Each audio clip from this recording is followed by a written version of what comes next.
भटके कुत्रे आणि त्यांचे वाढते हल्ले यापासून असलेला धोका या सगळ्या गोष्टी लक्षात घेता सर्वोच्च न्यायालयाने नुकताच एक महत्त्वाचा निकाल दिलाय।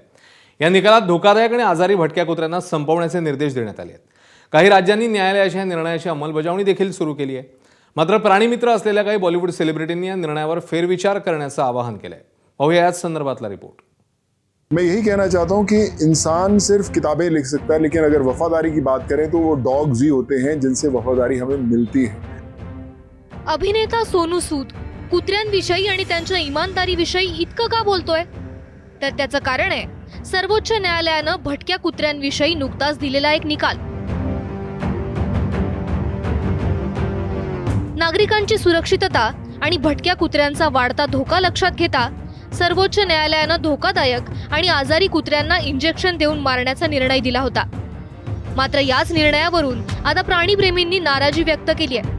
यात बॉलिवूड कलाकारही मागे नाहीयेत। सोनू सूदनं तर एक व्हिडिओ शेअर करत या निर्णयावर पुन्हा विचार व्हावा अशी इच्छा व्यक्त केली आहे।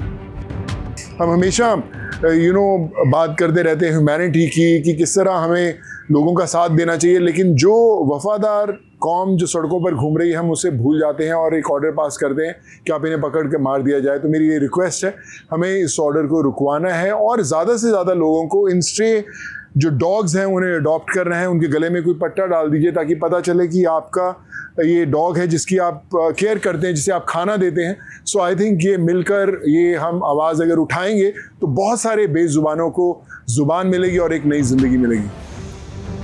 दुसरीकडे सर्वोच्च न्यायालयाच्या निर्णयानंतर देशभरातील अनेक राज्यांमध्ये त्याची अंमलबजावणीही सुरू झाली आहे। 22 मे पासून पंजाबमध्ये भटक्या कुत्र्यांना पकडण्याची मोहीम सुरू झाली।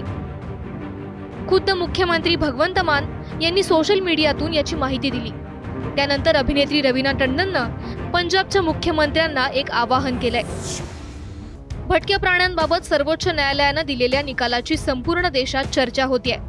नागरिकांची सुरक्षा खूप महत्त्वाची आहेच, पण हा निर्णय लागू करताना माणुसकीचाही विचार केला जाईल ही अपेक्षा आहे। नसबंदी, लसीकरण, डॉग शेल्टर्स, पुनर्वसन यासारखे उपाय आपण आणि प्राणी या दोघांच्याही सुरक्षेच्या दृष्टीनं योग्य ठरू शकतात, असं रवीना टंडननं म्हटलं। सोनू सूद, रवीना टंडनसह अनेक जण आता या निर्णयाविरोधात आवाज उठवतायत।